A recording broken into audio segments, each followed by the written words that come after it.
বন্ধুরা ভাবুন তো, যদি হঠাৎ সমুদ্রের গভীরে থাকা ইন্টারনেট কেবলকে কোনো হাঙ্গর কেটে ফেলে তাহলে সেটি কিভাবে ঠিক করা হয়। আর তার থেকে বড় প্রশ্ন হলো, হাজার হাজার কিলোমিটার দীর্ঘ সমুদ্রের মধ্যে ঠিক কোথায় কেবলটি ছিঁড়েছে সেটা খুঁজে বের করা হয় কিভাবে। কারণ সত্যটা হলো, আমরা প্রতিদিন ইউটিউব দেখি, ভিডিও স্ট্রিমিং করি, মেসেজ পাঠাই, কিন্তু এই সব কিছু ডেটা ভেসে যায় সমুদ্রের নিচে লুকিয়ে থাকা এক বিশাল নেটওয়ার্কের ভেতর দিয়ে। এটা যেন এক অদৃশ্য ডেটা হাইওয়ে, যেটা আমরা প্রতিদিন ব্যবহার করি কিন্তু কখনো চোখে দেখি না।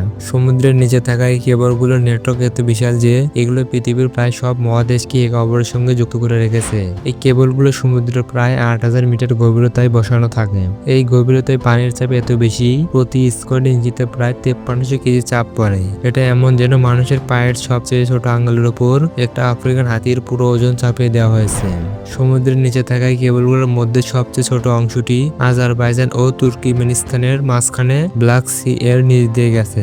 এর দৈর্ঘ্য প্রায় 300 কিলোমিটার। আর সবচেয়ে বড় কেবলগুলো একটি হলো মারিয়া কেবল, যার দৈর্ঘ্য প্রায় 600 কিলোমিটার। এই কেবলটি শুরু হয়েছে আমেরিকার ভার্জিনিয়া বিচ থেকে এবং আটলান্টিক মহাসাগরের গভীর অন্ধকার পেরিয়ে শেষ হয়েছে স্পেনের বিলবাও শহরে। যদি পৃথিবীর সব সমুদ্রের নিচে থাকা কেবলগুলোর মোট দৈর্ঘ্য হিসাব করা হয় তাহলে তা দাঁড়ায় প্রায় 14 লাখ কিলোমিটার। এত বেশি যে এই কেবলগুলো যদি আমাদের সৌরজগতের সব গ্রহ ও উপগ্রহের চারপাশে পেঁচানো হয়, তারপরও এত কেবল বেঁচে যাবে যে তা দিয়ে আবার পৃথিবীকে একবার ঘিরে ফেলা যাবে। এখন প্রশ্ন আসে, যখন স্যাটেলাইট দিয়ে পুরো পৃথিবীকে ওয়্যারলেস ভাবে যুক্ত করা সম্ভব, তাহলে এত কষ্ট করে সমুদ্রের নিচে কেবল বসানোর দরকার কি?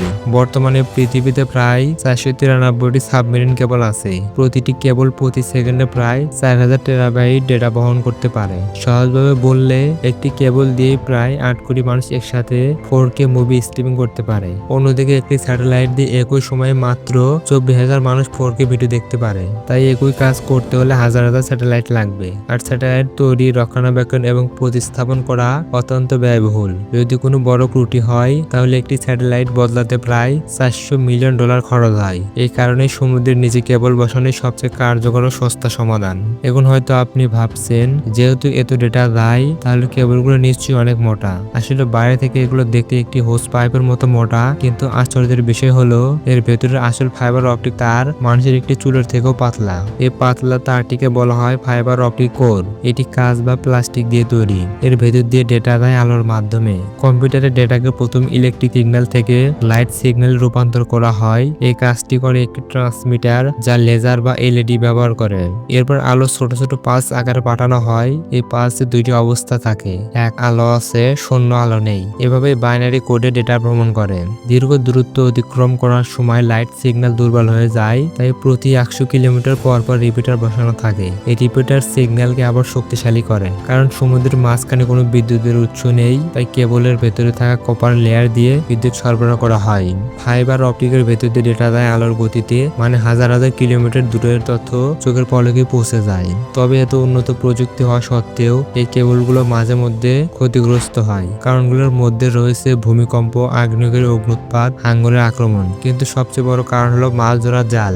অনেক সময় মাছ ধরার বড় ট্রল জাল সমুদ্রের তলদেশে টেনে নেওয়া হয়, আর যদি ভুলবশত সেটি কেবলের উপর পড়ে তাহলে কেবল গুরুতরভাবে ক্ষতিগ্রস্ত হতে পারে। এখন সবচেয়ে গুরুত্বপূর্ণ প্রশ্ন, সমুদ্রের গভীরে হাজার কিলোমিটার কেবলের মধ্যে কোথায় সমস্যা আছে তা কিভাবে জানা যায়? এর জন্য ব্যবহার করা একটি বিশেষ ডিভাইস, অপটিক্যাল টাইম ডোমেইন রিফ্লেক্টোমিটার, সংক্ষেপে OTDR। এই ডিভাইস কেবলের দুই প্রান্ত থেকে একটি লাইট সিগন্যাল পাঠায়। যেখানে কেবল ছিঁড়ে গেছে সেখানে গিয়ে আলোর প্রতিফলিত হয়ে ফিরে আসে। ফিরে আসতে কত সময় লাগলো তা হিসাব করে নির্ধারণ করা হয় ঠিক কত কিলোমিটার দূরে সমস্যা হয়েছে।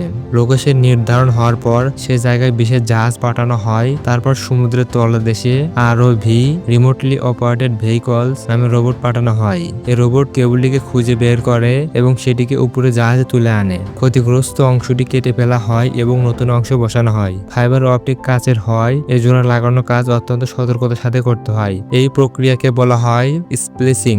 সমুদ্রের নিচে থাকা এই অদৃশ্য কেবলগুলি আজকের ইন্টারনেট দুনিয়ার আসলে মেরুদণ্ড। আমরা প্রতিদিন যে ভিডিও দেখি, যে মেসেজ পাঠাই, যে তথ্য আদান প্রদান করি, তার বেশিরভাগই ভ্রমণ করে এই লুকিয়ে থাকা সমুদ্র তোলার ডেটা হাইওয়ের মধ্যে দিয়ে। যদি ভিডিওটি ভালো লাগে তাহলে অবশ্যই লাইক দিবেন, শেয়ার করবেন, আর এমন আরো দারুণ তথ্য জানতে সাবস্ক্রাইব করতে ভুলবেন না।